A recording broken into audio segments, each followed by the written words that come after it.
यीशु मसीह के अनुयायियों के लिए मिशन कभी भी एक गुजरती हुई सोच नहीं होनी चाहिए। वास्तव में यह हमारे जीवन का जुनून होना चाहिए। देखिए, हम एक खोज और बचाव मिशन पर हैं। हम यीशु के साथ जुड़ रहे हैं जो खोए हुओं को ढूंढने और बचाने के लिए आए थे। लूका 19:10। तो मिशन में हम वास्तव में अपने स्वर्गीय पिता के साथ जुड़ रहे हैं जब वे उन लोगों को खोजते हैं जो आत्मा और सच्चाई में उनकी आराधना करेंगे। यूहन्ना 4:23। अब जब तक ऐसे लोग हैं जो प्रभु की आराधना नहीं कर रहे हैं, तब तक मिशन का कार्य जारी रहना चाहिए। इसी कारण एक लेखक ने लिखा, मिशन इसलिए मौजूद हैं क्योंकि आराधना नहीं है।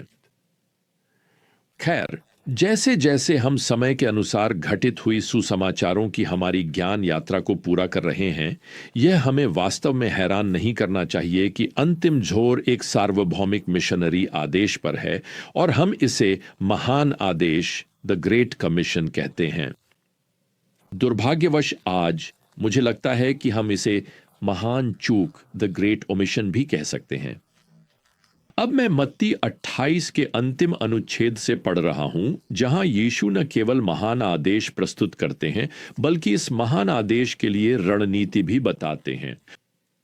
आयत 18। और यीशु उनके पास आकर उनसे बोले, यानी शिष्यों से, स्वर्ग और पृथ्वी पर सारा अधिकार मुझे दिया गया है, इसलिए जाओ और सब जातियों को मेरा शिष्य बनाओ, उन्हें पिता, पुत्र और पवित्र आत्मा के नाम से बपतिस्मा दो और उन्हें वह सब कुछ मानना सिखाओ जो मैंने तुम्हें आज्ञा दी है, और देखो मैं सदा तुम्हारे साथ हूं, युग के अंत तक। अब क्या ये अंतिम शब्द आपको किसी सुझाव की तरह लगते हैं? क्या ऐसा लगता है कि यीशु, आप जानते हैं, इसे चर्च के मतदान पर छोड़ रहे हैं? नहीं, ये कोई महान सुझाव नहीं है। यह महान आदेश है और यह वास्तव में जटिल नहीं है प्रियजनों। यह एक काफी सरल रणनीति है। सुसमाचार प्रचार करो, बपतिस्मा दो और सिखाओ। यही हमारा मिशन है। एक स्वस्थ चर्च का सबसे अच्छा संकेतक यह नहीं है कि उसमें कितने लोग बैठ सकते हैं, बल्कि यह है कि वह कितनों को भेजता है। मैं आपको बताना चाहता हूं, आज किसी चर्च की वित्तीय मजबूती इस बात में नहीं है कि वह बैंक में कितना बचाता है, बल्कि इसमें है कि वह मिशन में कितना निवेश करता है। मेरा मानना है कि कोई चर्च या तो देता है या फिर समाप्त हो जाता है।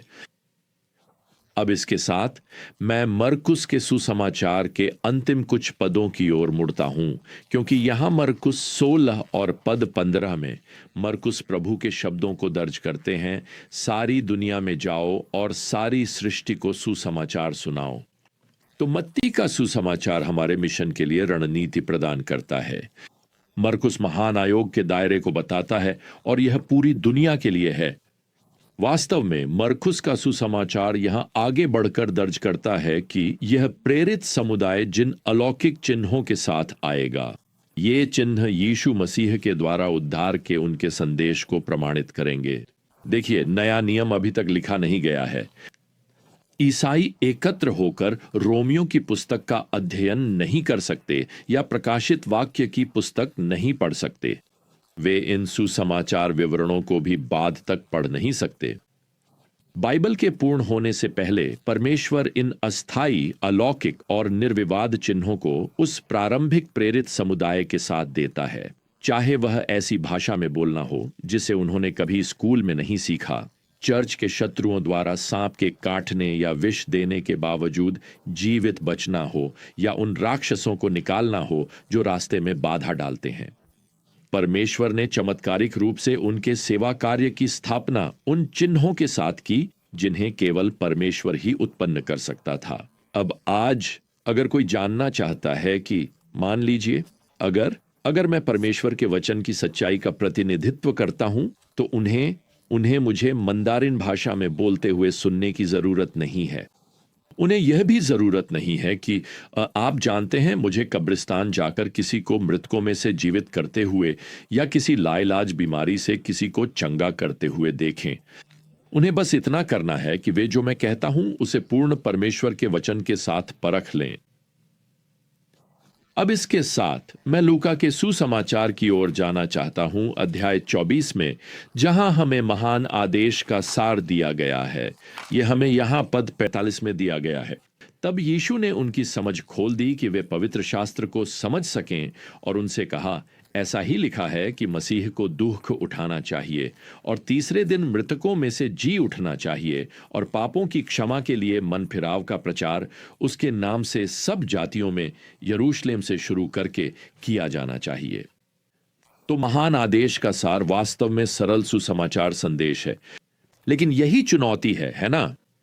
कारण यह है कि सुसमाचार हर किसी के द्वारा आसानी से स्वीकार नहीं किया जाता। जिनसे भी आप बात करते हैं वह है इसका विषय वस्तु। लोग मान सकते हैं कि यीशु मृतकों में से जी उठे, लेकिन वे तुरंत यह स्वीकार नहीं करेंगे कि वे पापी हैं या अपने पापों से मन फिराएंगे। आज कई चर्च लोगों को सुसमाचार स्वीकार करवाने की कोशिश करते हैं, जबकि वे अपने पापमय जीवन शैली में ही बने रहते हैं। मैं आपको बता दूं, यीशु आपकी जीवन शैली के अनुसार खुद को ढालने में रुचि नहीं रखते। वह आपके भीतर से लेकर बाहर तक सब कुछ बदल देंगे। खैर, यीशु के पास यहां लूका के सुसमाचार में कहने के लिए एक अंतिम बात है। पद 29, देखो, मैं अपने पिता का वादा तुम पर भेज रहा हूं, लेकिन जब तक ऊपर से तुम्हें सामर्थ्य का वस्त्र न पहनाया जाए, तब तक नगर में ही ठहरे रहो। अब यीशु हमें महान आदेश को पूरा करने के लिए सामर्थ्य दे रहे हैं, अर्थात पवित्र आत्मा, जो शिष्यों के भीतर निवास करने के लिए आएंगे। अब इस सत्य का महत्व इस बात से भी स्पष्ट होता है कि ये लूका के सुसमाचार में यीशु के अंतिम दर्ज किए गए शब्द हैं। यह यहाँ पद 50 से 23 में यीशु के स्वर्गारोहण का संक्षिप्त वर्णन देकर समाप्त होता है। अब ध्यान रखें, पवित्र आत्मा पेंटेकोस्ट के दिन थोड़ी देर बाद उतरेगा, जब नया नियम चर्च की स्थापना होगी, और उस क्षण से हर विश्वासी को मसीह को स्वीकार करते ही तुरंत और स्थायी रूप से पवित्र आत्मा के द्वारा निवासित किया जाता है। लेकिन जैसा कि हमने पहले अपनी विजडम जर्नी में यूहन्ना अध्याय 20 में देखा था, यीशु ने शिष्यों को वह आत्मिक सामर्थ्य भी प्रदान की थी जिसकी उन्हें पेंटेकोस्ट के दिन पवित्र आत्मा के आगमन तक आवश्यकता थी। यूहन्ना ने वहां पद 22 में लिखा, यीशु ने उन पर सांस ली और उनसे कहा, पवित्र आत्मा को ग्रहण करो। यीशु जो कर रहे हैं वह उन्हें आत्मा की सामर्थ्य का एक अनूठा पूर्वानुभव दे रहे हैं, और यह उन्हें तीव्र दबाव और जबरदस्त विरोध के बीच टिके रहने में सक्षम बनाएगा, जब तक कि वे स्थायी रूप से पवित्र आत्मा से समर्थित नहीं हो जाते। अब अंत में सुसमाचार हमें स्पष्ट रूप से महान आदेश, ग्रेट कमीशन का स्रोत बताते हैं, और वह है स्वयं यीशु मसीह। यही वह है जो यह मिशन सीधे अपने अनुयायियों को देते हैं। वे उन्हें बताते हैं, और वैसे वे हमें भी बता रहे हैं कि सुसमाचार को सारी दुनिया में ले जाएं और सभी जातियों को शिष्य बनाएं। वे यहां यूहन्ना अध्याय 20 के पद 21 में कहते हैं, जैसे पिता ने मुझे भेजा है वैसे ही मैं भी तुम्हें भेजता हूं। वैसे क्या आप इसमें ध्यान देंगे कि यह महान आदेश, ग्रेट कमीशन, किसी ठहराए गए पेशेवरों, पादरियों आदि को नहीं दिया गया है। इन शिष्यों में से किसी के पास कोई स्नातकोत्तर डिग्री नहीं है। वे मछुआरे हैं, शायद व्यापारी हैं, कारीगर हैं। हमारी आज की असफलता का एक हिस्सा यह है कि हमें लगता है कि यह महान आदेश किसी और को दिया गया है, जैसे कि कोई पादरी, कोई प्रशिक्षित पेशेवर या कोई पेशेवर मिशनरी। नहीं नहीं नहीं, यीशु ने यह आदेश, यह मिशन आप और मेरे जैसे लोगों को दिया था, वास्तव में हर विश्वासी को। हमें सुसमाचार को सार्वजनिक स्थानों में ले जाना है, जहां हम काम करते हैं, जहां हम रहते हैं, जहां हम हथौड़ा चलाते हैं, जहां हम कक्षा पढ़ाते हैं या कोई व्यापारिक अनुबंध तैयार करते हैं। शायद आप सोच रहे हैं, अरे मेरे पास मसीह के कार्य के लिए देने को ज्यादा कुछ नहीं है। शायद आपको ईसप की वह कहानी याद हो जिसमें एक कौआ प्यासा मर रहा था। वह एक लंबे गले वाले घड़े के पास पहुंचा। उसने देखा कि घड़े के अंदर नीचे पानी है, लेकिन वह उसे छू नहीं सकता था। तो उसने एक छोटी कंकड़ी उठाई और उसे घड़े में डाल दिया। बार बार एक एक करके उसने उन कंकड़ों को घड़े की गर्दन से नीचे डाला और पानी का स्तर ऊपर उठा दिया, जब तक कि वह आखिरकार पानी पीने लायक नहीं हो गया। प्रियजनों, मैं आपको कुछ बताना चाहता हूं। आप और मैं, हम छोटी छोटी कंकड़ियां हैं, लेकिन हम मिलकर अपने संसार में जीवन का जल लाने का काम कर रहे हैं। हमें इंतजार नहीं करना कि हम कोई उच्च डिग्री हासिल करें। हमें यह सोचने की जरूरत नहीं कि कहां से शुरू करें या क्या कहना है। स्वयं प्रभु हमारे मिशन के स्रोत हैं और उन्होंने इसकी रणनीति, दायरा और विषय वस्तु को स्पष्ट रूप से निर्धारित किया है और इसे पूरा करने के लिए शक्ति भी प्रदान की है।